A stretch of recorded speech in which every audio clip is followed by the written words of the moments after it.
আপনার প্রথম দিন থেকে আপনাকে একটা লাইনে আসবার দরকার ছিল, সত্যের পক্ষে, সরকারের পক্ষে, বিপ্লবের পক্ষে। এই যে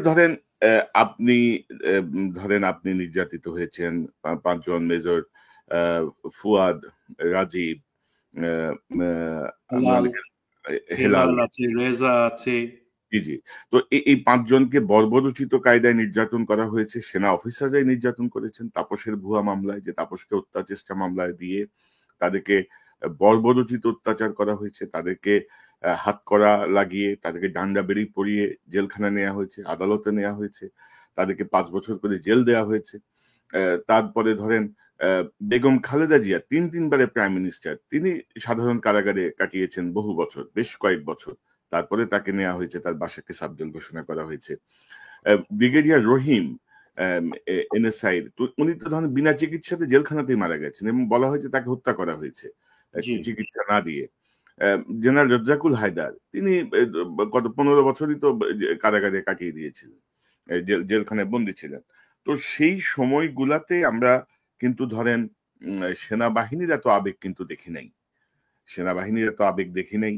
তারপরে ধরেন বিডিআরের 57 জন অফিসারকে হত্যা করার পরেও সেনাবাহিনীর মধ্যে আমরা এত আবেগ দেখি নাই। কোনো যারাই প্রতিবাদ করতে গেছেন 180 জনের মতো বিভিন্ন অজুহাতে চাকরি হারিয়েছেন, তাদের ব্যাপারে সেনাবাহিনী কোনো প্রতিক্রিয়া দেখি নাই। এখন এই যে কিছু সংখ্যক গুম খুনি অভিযুক্ত, আমরা কিন্তু বলছি না তারা সম্পূর্ণভাবে দায়ী, আমরা বলছি তারা এখন অভিযুক্ত, বিচারের পরে আমরা বুঝতে পারবো যে কে কতটুকু দায়ী বা কি বেরিয়ে আসে। সেটা নিয়ে সেনাবাহিনীর আবেগের জায়গাটা এত কেন? হাসিনা যেমন বলছে যে সেনা আইনে বিচার হতে হবে, সেনা আইনে বিচার হতে হবে, সেনাবাহিনীর আইন আছে, সে আইনে বিচার হতে হবে, সেই বিষয়টা নিয়ে আপনি একটু বলবেন। পাশাপাশি ইদানিং আরেকটা প্রচারণা শুরু হয়েছে, আমি যদি দেখি যে ধরেন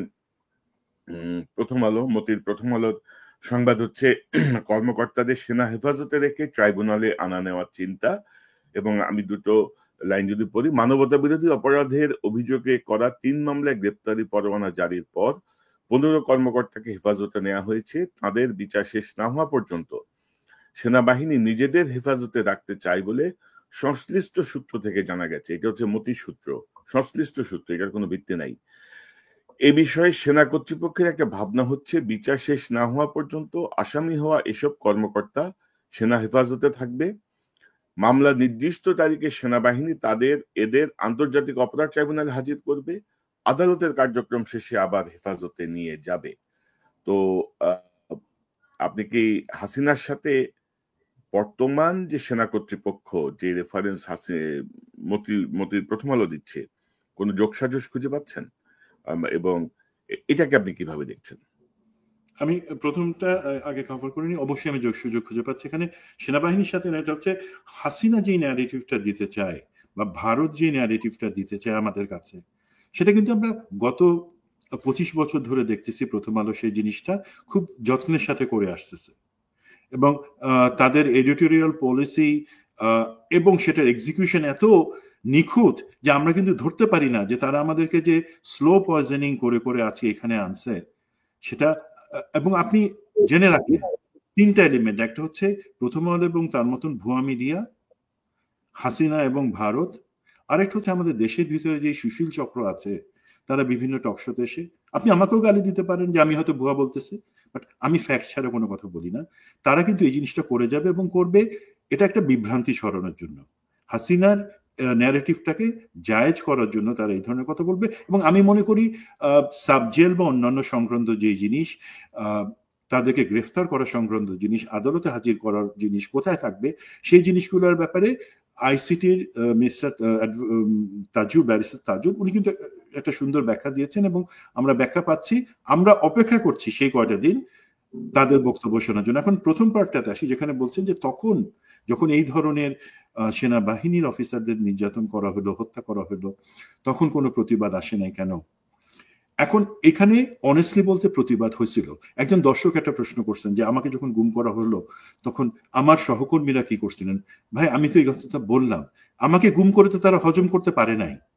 আলহামদুলিল্লাহ, আজকে সেনাবাহিনীর যারা জেনারেল, ব্রিগেডিয়ার জেনারেল, কর্নেল, তারা বেশিরভাগই আমার হাতে তৈরি বা আমার ছাত্র।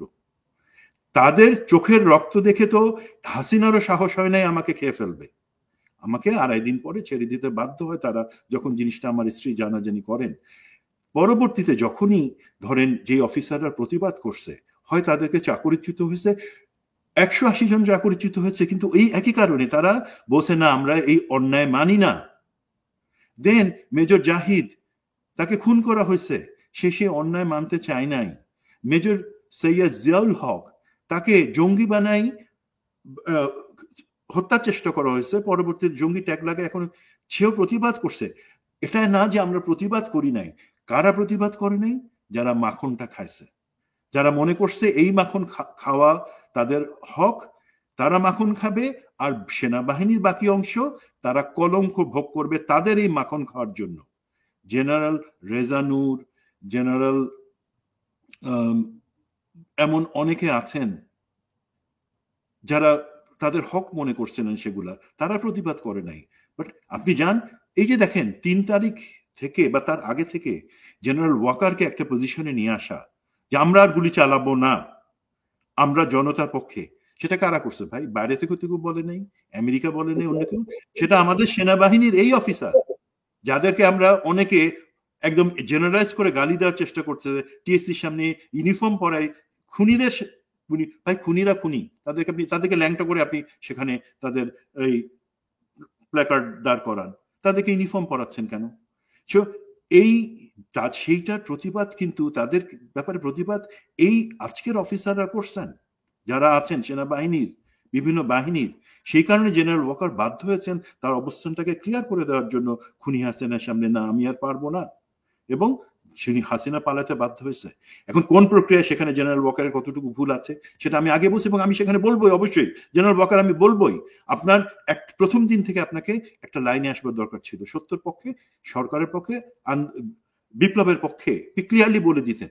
আপনি যদি সেটা মনের ভিতরে ভিতরে সেই পক্ষে থাকেন, বাট আপনার কিছু কাজ, যে কাজে আমরা মনে করতে পারি যে না, আপনি কেন হাসিনাকে সেফ এক্সিট দিচ্ছেন, কেন আওয়ামী লীগ পুনর্বাসনের কথা বলছেন, তখন কিন্তু আমাদের সেইটুকু সন্দেহ আপনার কারণেই সেগুলো দূর হয় না, সেনাবাহিনী দুর্বল হয়ে যায়। প্লিজ, সেনাবাহিনী আমাদের দরকার আছে, ডিজিএফআই দরকার আছে, এনএসআই দরকার আছে। সেই জায়গাতে আমাদেরকে ভুল সিদ্ধান্ত নিয়ে, ভুল কমিউনিকেশন করে আমাদেরকে ধ্বংস করবেন না। That's my point. আর এখানে কি আপনি সেনা আইনে বিচার হতে হবে, এরকম কোনো বাধ্যবাধকতা কি আপনি নো, এটা আমরা ক্লিয়ার করেছি আপনার সাথে দুইটা। দেখেন কনক ভাই, এই জিনিসটা নিয়ে আলহামদুলিল্লাহ আপনি কিন্তু গত 1 মাসে অনেক প্রোগ্রাম করে, যারা তখন অন্য অনেক জিনিস নিয়ে ব্যস্ত ছিল, রং তামাশা নিয়ে, আপনি অনেক রিস্ক নিয়ে, অনেক গালি খেয়ে প্রোগ্রাম করেছি। অনেক পক্ষ থেকে আমাদের উপর, সরকার পর্যন্ত আমাদেরকে চাপ দিয়েছে এটা নিয়ে বেশি কথা না বলার জন্য।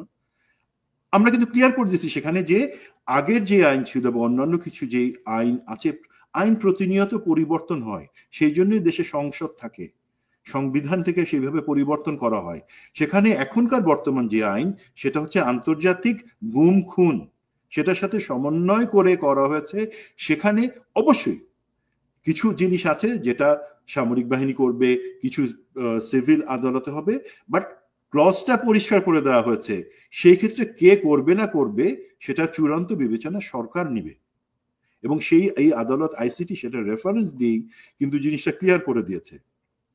সার্ভিং অফিসারদের ক্ষেত্রে আমি এমনও শুনছি, যাদের বিরুদ্ধে যারা অভিযুক্ত, ওয়ারেন্টেড, তাদের একটা অংশ যেহেতু সার্ভিং, সেখানে আর্মির একটা প্রাথমিক তদন্ত করবে কিনা সেই জায়গাটাও কিন্তু আলোচনা করছে সরকার। আলোচনা করুক, অসুবিধা নাই, বাট দিন শেষে সরকার যদি মনে করে কিন্তু সেই জায়গায় সরকারকে স্টিক করতে হবে।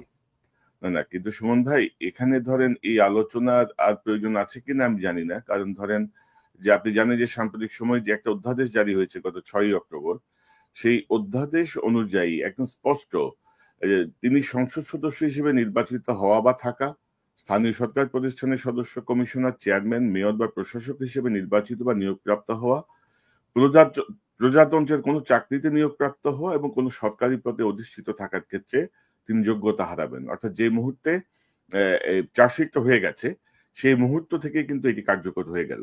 তো আপনি তো বরখাস্ত রে ভাই, আপনার জন্য কেন আমার সেনাবাহিনী তদন্ত করতে হবে?